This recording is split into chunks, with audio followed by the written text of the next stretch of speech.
देवी और सज्जनों, आप लोग अपनी कुर्सी की पेटी बांध ले, क्योंकि आज से हम अपने स्टार्ट करने जा रहे हैं complete modern India, modern history. मेरे पास इतने सारे डीएम्स आए, कमेंट सेक्शन आया, मैम हिस्ट्री कब आएगा, हिस्ट्री कब आएगा, हिस्ट्री कब आएगी। कोई हिस्ट्री को फीमेल बना रहा है, कोई हिस्ट्री को मेल बना रहा है। सो आज से मैं आपको बता देती हूँ, हम अराइवल ऑफ यूरोपियन कंपनीज देखेंगे। सेम ऐसे चैप्टर वाइज हम देखते जाएंगे एक एक चैप्टर। और ये हिस्ट्री के आपके द बेस्ट नोट्स रहने वाले हैं, और ये फ्री ऑफ कॉस्ट ऑब्वियसली आपको जो मैं शेयर करती हूँ। डॉक्टर सीडीएस हमारा चैनल है, सो आप चैनल को सब्सक्राइब कर लीजिए और डॉक्टर सीडीएस चैनल से भर भर के ये नोट्स ले लेना। और पेपर में जाने से पहले केवल और केवल आपको यही रिवाइज करने हैं और कुछ नहीं करना है। विद टिप्स एंड ट्रिक्स हम कंप्लीट हिस्ट्री देखने वाले हैं। तो अब आप लोग चैनल के साथ जुड़ जाइए और आइए अब स्टार्ट करते हैं अपनी मॉडर्न हिस्ट्री की फर्स्ट क्लास। ठीक है, लास्ट में हम सारी मैराथन भी करेंगे, जैन एंड में और फेब स्टार्टिंग में, फेब में मोस्ट प्रोबेबली। ठीक है, सो लेकिन उससे पहले आप चैप्टर वाइज फटाफट शॉर्ट नोट्स में पूरी कहानी समझ लीजिए और अपने दिमाग में बिठा लीजिए, ताकि आपका पेपर में कोई भी सवाल गलत नहीं हो। ठीक है, चलो। सो चैप्टर हमारा सबसे पहला रहेगा अराइवल ऑफ यूरोपियन कंपनीज। देखो, सबसे पहले अपन लोग क्या है ना, क्रोनोलॉजी समझेंगे कि कैसे कहानी शुरू हुई थी, ताकि रटना ना पड़े आपको। ठीक है, ओके। सो सबसे पहले इंडिया में पोर्चुगीज 1498 सीई में, देन आपके ब्रिटिशर्स आएंगे 1600 में, देन डच, देन डेन्स या डैनिश, देन फ्रेंच। ठीक है, सो आपको याद रखना है Portuguese, English, Dutch, Danes and French. मैंने तो ऐसे याद रखा था PEGDF। ठीक है, ये आपका क्रोनोलॉजी है इनका अराइवल ऑफ कंपनीज का। ठीक है, लेकिन अगर ट्रेड के बेस में पूछा जाएगा तो Portuguese, Dutch, English, Danish and French. ठीक है, chronology order of arrival of trades, traders के रूप में आए थे। जो सबसे पहले किसका ट्रेडर आया, फिर किसका ट्रेडर आया। लेकिन अगर बात करें arrival of company in India, proper company setup करने के लिए कौन कौन थे, तो वो ये थे। ठीक है, तो इसकी तो ये जो ट्रेडर्स है, ये तो आप ऐसे याद रखना, PDF लिखते हैं हम, तो PDF ऐसे लिखते हैं। ठीक है, बस इस PD और F के बीच में एक ED घुसा देना। ठीक है, याद होगी ये वाली ट्रिक से। मैंने क्या बोला, अगर ट्रेडर्स का ऑर्डर आता है सो अपन कैसे लिखते हैं, PDF शॉर्ट फॉर्म, PDF ऐसे लिखते हैं। सो इस DF के बीच में एक ED घुसा देना, एनफोर्समेंट डायरेक्टोरेट ऑफ इंडिया। ठीक है, इसमें एक आपका इंग्लिश है, एक आपका डेंस है। ठीक है, ओके। सो पोर्चुगीज में सबसे पहले अपन के पास कौन आए थे, वास्को डी गामा भैया या अंकल, अंकल बोल देते हैं इनको। ठीक है, तो वास्को डी गामा अंकल आए अपने। ठीक है, फर्स्ट ट्रेवलर थे अपने। ऐसे हिस्ट्री पढ़ेंगे, आज तक आपने लाइफ में पढ़ी नहीं होगी, पूरे मजे से साथ के साथ याद कराऊंगी। ठीक है, तो सबसे पहले यूरोपियन थे जो इंडिया में आए। भाई इनको बहुत मन था कि हम जाए, एक्सप्लोर करें इंडिया कौन है, कहाँ है। सो मई 1498 में ये अंकल जी हमारे इंडिया में आ जाते हैं। और कैसे आए, तब उस टाइम पे हवाई जहाज तो होते नहीं थे, तो सी रूट के थ्रू आए इंडिया में। सो अब ये सबसे पहला सवाल, ये सबसे पहले कहाँ रीच किए।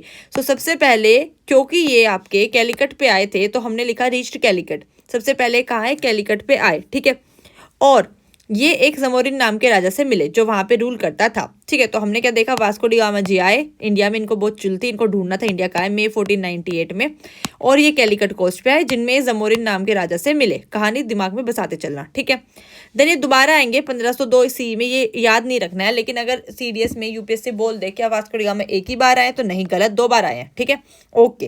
देन थर्ड टाइम भी आएंगे, अभी तो रुकते जाओ आप। ठीक है, so come for the third time 1524 में। और ये कोचिन में जो है डाइड हो गए थे, मर गए थे। सो इनके मरे हुए से कोई लेना देना नहीं है। ठीक है, लेकिन हमें लेना देना अपनी प्रीवियस इन्फॉर्मेशन से। ठीक है, okay. Then Francisco de Almeida second governor आए थे जो इनके यहाँ के। ठीक है, मतलब जो सेकंड ट्रेडर आए, गवर्नर बोलो, अभी आगे आएगा एक एक नाम करके। ये इंपॉर्टेंट नेम है, सीधा सीधा आपको ऐसी कहानी याद रखनी। ये आए, इन्होंने बात की, ट्रेड किया, अपना चल बसे। ठीक है, चले गए, तो इनकी सोल रेस्ट इन पीस हो गई। देन सेकंड आया आपके Francisco de Almeida.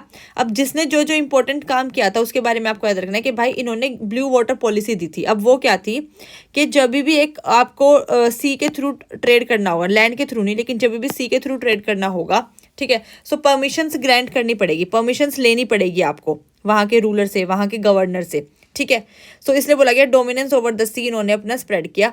Also known as peaceful water policy, भी इसी को बोलते हैं, ब्लू वाटर पॉलिसी को। और इन्होंने कार्टेज सिस्टम को इंट्रोड्यूस किया for the first time in the India, कि एक कार्टेज, एक दस्तावेज लेके जाओ जब भी आपको ट्रेड करना होगा सी के थ्रू। ठीक है, okay. Propose trade under license system, वही लाइसेंस मैंने जो आपको बताया। तो सीधा सवाल आएगा, ब्लू वाटर पॉलिसी, फालतू कहानी मत पढ़ो, जो कहानी रेलिवेंट है उतनी ही पढ़ो। सीधा सवाल आएगा, ब्लू वाटर पॉलिसी किसने डिस्कवर की, फ्रांसिस्को डी अल्मेडा ने। कार्टेज सिस्टम किसने डिस्कवर किया, फ्रांसिस्को डी अल्मेडा ने। फर्स्ट आपका कौन आया था ट्रेवलर, पोर्चुगीज से वास्को डी गामा। ठीक है, ओके। थर्ड हमारे आए Alfonso de Albuquerque. Real founder of Portuguese power in the India, क्योंकि इन्होंने गोवा को कैप्चर किया था, ठीक है, और वहाँ पे इन्होंने इस्टेब्लिशमेंट करने का सोचा था, ये इस्टेब्लिशमेंट शुरू की थी फैक्ट्रीज वगैरह की, ठीक है। सो इसलिए इनको बोला गया है आपका रियल फाउंडर। रियल फाउंडर हम उसी को बोलेंगे जो आगे कुछ चेंज करता है, ये नहीं सिर्फ आया और ट्रेड करके चला गया, जिसने कुछ चेंज किया, इतिहास में बदलाव किया, समझे आप, ठीक है। ओके, कैप्चर्ड गोवा, तो उन्होंने गोवा कैप्चर कर लिया, इनको रियल फाउंडर बोला गया। फ्रॉम यूसुफ अदिल शाह से sultan of Bijapur, prohibition of the sati system in the Goa. अब ये लोग पोर्चुगीज से थे, इनके पास सती सिस्टम जैसा कुछ था नहीं, तो इनको तो ये अजीब लग रहा था, सो इन्होंने इसका प्रोहिबिशन किया, ठीक है। अलबुकर ने मना कर दिया, बुकर बुकर करके, ऐसे याद रखना, अलबुकर ने सती सिस्टम को बुकर बुकर करके क्या कर दिया, मना कर दिया। तो सती सिस्टम का प्रोहिबिशन किसने किया, अलबुकर ने। रियल फाउंडर कौन था, क्योंकि इसने सब चीजों को मना किया था गंदी गंदी, तो रियल फाउंडर यही थे, क्योंकि गोवा इन्होंने कैप्चर किया था। फिर आई नीनो डी कुना, कोई कुना बोलता है, कोई चुना बोलता है, कोई चूना बोलता है, कुछ भी बोलो, याद होना चाहिए बस आपको कि इसने आपका कॉन्केस्ट किया था बसेन वाले एरिया पे और ड्यू वाले एरिया पे, नॉट ड्यू, इट्स ड्यू, ठीक है। बस दो ही बातें इसके बारे में, ठीक है। ओके, इसके बाद आप क्या आ जाएंगे, इंग्लिश ब्रिटिशर्स। पहले यहाँ पे कुछ अदर फैक्ट देखते हैं पोर्चुगीज के बारे में, कि श्रीलंका डिस्कवर किया, फर्स्ट फैक्ट्री आपकी स्टैब्लिश की, सब आपके फ्रांसिस्को डी अल्मेडा के बारे में बात हो रही है, ठीक है। देन उसके बाद आपके फैक्ट्री एट सेंटोम आपके चेन्नई में एक जगह है वहाँ पे, ठीक है। Conquest by Marathas at Salsette and Bassein island, आपका इतना ही याद रखना, फालतू चीजें बात याद नहीं रखनी है, अगर सवाल आएगा तो इससे बन जाएगा कि श्रीलंका आपका किसने डिस्कवर किया था, वो देंगे ब्रिटिशर्स ने, डेन्स ने, नो, पोर्चुगीज ने किया था। फर्स्ट फैक्ट्री कोचिन में, फर्स्ट फैक्ट्री कोचिन में किसने इस्टेब्लिश की थी, आपके पोर्चुगीज ने की थी, याद रखना, ठीक है। ओके, देन मराठा से लड़ाई हुई थी, तो इन्होंने conquest by the Maratha at Salsette island पे, ठीक है। ओके, तो हमने देख लिया अपने Vasco da Gama, Francisco de Almeida, Albuquerque देख लिया, नीनो डी कुना देख लिया, ठीक है। पहला सबसे पहला वास्को डी गामा आया था। ब्लू वाटर पॉलिसी कार्टेज आपके फ्रांसिस्को डी अल्मेडा ने शुरू किया था। रियल फाउंडर क्योंकि गोवा कैप्चर किया था, तो अल्बुकर ने बुकर बुकर करके सती सिस्टम भी हटा दिया था। कुना ने सिर्फ बसीन और ड्यू को कैप्चर किया था, ठीक है। अब आते हैं इंग्लिश, देन आपके ब्रिटिशर्स, मतलब आपके first Englishman to come to India, that is Thomas Stephens, ठीक है। और ये आपके एक प्रीस्ट थे, ईस्ट इंडिया कंपनी के थ्रू आए थे 1599 में, जो इन्होंने मतलब लेटर ऑन एस्टेब्लिश भी की है। The governor and company of merchant of London trading, ये कंप्लीट नाम है, आपको इससे कोई लेना देना नहीं है, छोड़ो। वहाँ पे बस इतना ध्यान रखना, क्वीन एलिजाबेथ ने 15 साल का चार्टर दिया था सबसे पहले कि आप जाओ ट्रेड करो, अपना देखो, मोनोपोली स्टैब्लिश करो, लेकिन सिर्फ और सिर्फ कितने, 15 साल के लिए, स्टार्टिंग में 15 ईयर्स के लिए, ठीक है। सो 1609 में विलियम हॉकिंग्स आते हैं, visited the court of Jahangir, उस टाइम पे जहांगीर का रूल था, ठीक है, मेडिवियल में अपन पढ़ते हैं, ठीक है। सो वहाँ पे आपके envoy of king James one initiated talks with the Jahangir in the Turkey, तो इन्होंने वहाँ पे आपके हॉकिंस आए, विलियम हॉकिंस ने आपके जहांगीर के साथ बात करनी शुरू की, तो ये मना लेते हैं, मतलब पहले फेल होंगे फिर मना लेंगे। सो इंग्लिश फैक्ट्री स्टैब्लिश हुई सूरत में, जो कि फेल हो गई 1608 में। फिर मसूलीपट्टनम में एक टेम्पररी फैक्ट्री बनाई इन्होंने 1611 में, और सूरत में फिर बनाई परमानेंट 1613 में। जो पोर्चुगीज आपके 1503 में कर चुके हैं, फर्स्ट फैक्ट्री आपकी कोच्चि में बना चुके हैं, देख लो 1503 में, वो ये बना रहे 1613 में, 100 साल के भी ऊपर, ठीक है। सो इन्होंने सूरत में बनाई परमानेंट फैक्ट्री बाद में, क्योंकि पहले जहांगीर के किसी ने कान भर दिए कि नहीं नहीं परमिशन मत दो, तो सूरत वाली फैक्ट्री हो गई फेल। फिर ले दे के मसूलीपट्टनम में बेचारों को परमिशन मिली, वहां इन्होंने अपनी पहली फैक्ट्री बनाई। फिर अगर क्वेश्चन आए first permanent factory of Britishers, so answer is Surat, ठीक है। अगर पूछे फर्स्ट फैक्ट्री ऑफ ब्रिटिशर्स, तो आंसर इज मसूलीपट्टनम, कहाँ आई थी, मसूलीपट्टनम, ठीक है। देन आए आपके सर थॉमस रॉय, जो जहांगीर की कोर्ट में, उस टाइम जहांगीर का ही रूल था ना, तो वहीं आएंगे ना। सो इन्होंने ट्रेड व्रेड किया, थोड़ा कंसेशन वंसेशन मांगा, फिर उसके बाद शाहजहाँ आ जाते हैं, इन सब के साथ इन्होंने अपनी बातचीत मतलब जारी रखी, ठीक है। इनके बारे में, ब्रिटिशर्स के बारे में अभी इतना ही पढ़ना है। इनके जो स्टार्टिंग में कौन कौन ट्रेडर्स आए थे, विलियम हॉकिंस, थॉमस रॉय, दो ही आपको मेन याद रखने हैं। अब आते हैं डच, जो आए थे नीदरलैंड से। अब आज ही मैंने इंग्लिश की वीडियो में पेड कोर्स में आर्टिकल्स में पढ़ाया है कि नीदरलैंड कुछ नहीं होता, नीदरलैंड्स होता है, देखो एस लगा हुआ है ना, तो इसके सामने आप द नीदरलैंड्स लगा सकते हो आर्टिकल, ठीक है, क्योंकि ये प्लूरल है, और प्लूरल के सामने आप लगा सकते हो द, ठीक है। खैर वो आर्टिकल की बात है, कोई बात नहीं। जिनको इंग्लिश का पेड कोर्स लेना है वो मुझे @shruti399 पे टेलीग्राम कर दे। हम इसी तरीके से मस्त कहानी की फॉर्म में रिलेट करके कंप्लीट इंग्लिश भी कर रहे हैं, noun pronoun adjective synonym antonyms. सिर्फ 999 का आपका कोर्स रहेगा, कंप्लीट सीरीज के लिए हम पढ़ेंगे with tips tricks and strategy, ठीक है। उसमें 1-to-1 आपके लाइफ एंड डाउट सेशन भी फ्री है, बिल्कुल। चलो back to the topic. Then आपके इसमें आता है कॉर्नल डी हॉर्डमैन, क्या नेम हमें याद रखना है मैम, बिल्कुल नहीं रखना, डच ट्रैवलर थे पहले, ठीक है। ये रीच्ड है सुमत्रा आइलैंड पे, ठीक है, जावा सुमत्रा हमारे आइलैंड है ना, वहाँ पे। फर्स्ट फैक्ट्री इन्होंने भी कहाँ लगाई, मसूलीपट्टनम में। तो पहली फैक्ट्री ब्रिटिशर्स की और आपके डेन्स की, मतलब नीदरलैंड्स वालों की, सेम जगह पे थी, मसूलीपट्टनम में। Second factory was at Pulicat, ठीक है, बिकेम द डच हेडक्वार्टर, जो बाद में इनके हेडक्वार्टर भी बनेगी। इन्होंने एक सिस्टम इंट्रोड्यूस किया था पोगाडा, दैट इज गोल्ड कॉइन्स का, मतलब ट्रेड करना है आने जाने का लिए। सो आप जो आपस में लेन देन करोगे दैट इज पोगाडा के फॉर्म में करोगे, गोल्ड कॉइन्स की फॉर्म में करोगे। तो अगर टर्म आती है पगोडा या पोगाडा, वो किससे रिलेटेड है, associated, that is gold coin. और किसने इंट्रोड्यूस की थी, आपकी डेन्स ने की थी। समझ में आई बात, ठीक है। देन आपके इन्होंने बैटल की, बैटल ऑफ बिडारा, फेमस बैटल थी डेन्स की, तो थोड़ा नेम से ध्यान रखना, बिडारा इज फॉर डच, ठीक है, ओके। देन ब्रिटिश विक्ट्री हो गई थी, इसमें ऑब्वियसली ब्रिटिश जीते हैं आपके, ठीक है। देन तभी तो हम पूरा ब्रिटिश का आगे इतिहास पढ़ेंगे, और यहाँ पे इनका डिक्लाइन हो गया, ठीक है, डच वालों का, ठीक है। अब वैसे तो नीदरलैंड वालों को भी हम लोग डेन्स के फॉर्म में बोल देते हैं, बट इन्होंने अलग से डेनिश लिख के दे दिया है, तो हम पढ़ लेते हैं, ठीक है। The arrival of Danes in India, ये फैक्ट्री इन्होंने बनाई आपकी ट्रेंको और तंजौर तमिलनाडु में, अलग मतलब कैटेगरी है ये, नॉट ये डेन्स, ये डच थे और ये आपके डेन्स है, ठीक है।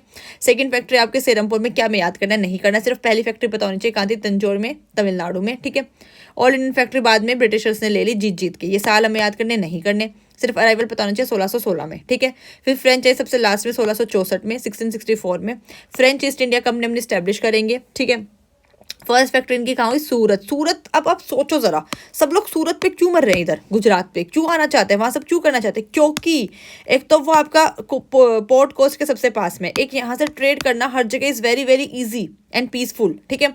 तो वहाँ पे रॉ मटेरियल भी अच्छा अवेलेबल है, पानी अच्छा अवेलेबल है, ट्रेड फैसिलिटी अच्छी है, सो सब सूरत पे ही आना चाहते हैं, ठीक है, okay. Then acquisition of Pondicherry, French वालों ने पौंडीचेरी पे एक्वायर किया था फ्रॉम शेरशाह खान लोधी, ठीक है, उनसे लेके, ठीक है। फिर स्वीडिश आप क्या आए थे, वो इतना इंपॉर्टेंट है नहीं, तो वो छोड़ दो। सो आज की वीडियो में मैं शॉर्ट वीडियोस ही बनाऊंगी। हमारे चैनल की खासियत है crisp and short logical content, आपका साथ साथ याद करा देती हूँ, रिवाइज करा देती हूँ, फटाफट 10 मिनट में चैप्टर पूरा हो गया आपका। अराइवल कि सबसे पहले पोर्चुगीज आए थे आपके, जिसमें आपको याद रखना था main Vasco da Gama, Francisco de Almeida, Almeida ने blue water policy cartaz system दे दिया। रियल फाउंडर कौन था, अल्बुकर था, क्योंकि उसने बुकर करके आपका गोवा भी ले लिया, सत्य सिस्टम भी हटा दिया, ठीक है। फिर नीनो डी कुना ने बसीनो ड्यू पे कब्जा किया। ब्रिटिशर आए, ब्रिटिशर में आपका थॉमस स्टीफन सबसे पहला प्रेस्ट आया था। देन विलियम हॉकिन आया था, जिसने जहांगीर से बात की, बात नहीं बनी, सूरत पे फैक्ट्री नहीं बना पाई। फिर पहली फैक्ट्री आई मसूलीपट्टनम, फर्स्ट परमानेंट फैक्ट्री आई सूरत, ठीक है। फिर सर थॉमस रॉय आए, जिसने आपके आगे बातों को कंटिन्यू किया। देन डच आए आपके, first factory I Masulipatnam, second was at Pulicat, ठीक है। बैटल ऑफ बिडारा किससे रिलेटेड है, डच नीदरलैंड से। डेन्स आए आपके, इन्होंने पहली फैक्ट्री कहाँ बनाई, आपकी तंजौर तमिलनाडु में। देन धीरे धीरे जब इनके पैर बसने लग जाते हैं, सब ये लोग सूरत की साइड मूव करते हैं, ठीक है। फ्रेंच आए आपके, इन्होंने पहली फैक्ट्री का बनाई आपकी सूरत, तो पहले ही सूरत के ऊपर ही आए थे, और इन्होंने एक्विजिशन किया आपका पौंडीचेरी पे, ठीक है। अब इन सबको हरा के ब्रिटिशर्स आपके ऐसे होंगे जो उभर के आएंगे पावर में, और आगे वही उनके गवर्नर जनरल्स आते रहेंगे, इंपॉर्टेंट वही पॉलिसीज लाते रहेंगे, और उन्हीं से पूरा इंडिया गवर्न होगा आगे आगे धीरे धीरे, ठीक है। सो ये अराइवल हम इतना ही रखेंगे आज की वीडियो में। कल के में हम देखेंगे ब्रिटिशर्स ने कैसे हराया, कैसे उनका एक्सपेंशन हुआ। देखो फर्स्ट कार्नेटिक वॉर जो आपके फ्रांस के साथ हुई, सेकंड थर्ड ये सारी, फिर ये इनके पॉलिटिकल एक्सपेंशन बंगाल में कैसे किया, सूरत में कैसे किया, बैटल ऑफ बक्सर आपकी, ठीक है। नवाब का क्या रोल था, बैटल ऑफ प्लासी, नवाब सिराजुद्दौला, ये सब जिन जिन चीज़ों में आपको कन्फ्यूजन होती है, हैदर अली, टीपू सुल्तान, प्रॉपर एक एक चीज़ देखने वाला है, शॉर्ट क्रिस्प एंड लॉजिकल बिल्कुल आपका, ठीक है। सो ये बेस्ट सीरीज रहने वाली है आपकी मॉडर्न इंडिया की। This is the best and the ultimate series for modern India. तो आप इस चैनल को सब्सक्राइब कर लो, अपने फ्रेंड्स के साथ शेयर कर दो, ठीक है, और अच्छे से पढ़ाई करो। मेरी गारंटी इससे बाहर आपका मॉडर्न इंडिया में क्वेश्चन नहीं आएगा। एटलीस्ट जो बगल वाले को आता होगा, जो सबको आता होगा, वो आपको भी आता होगा, जिससे कट ऑफ बनेगी, ठीक है।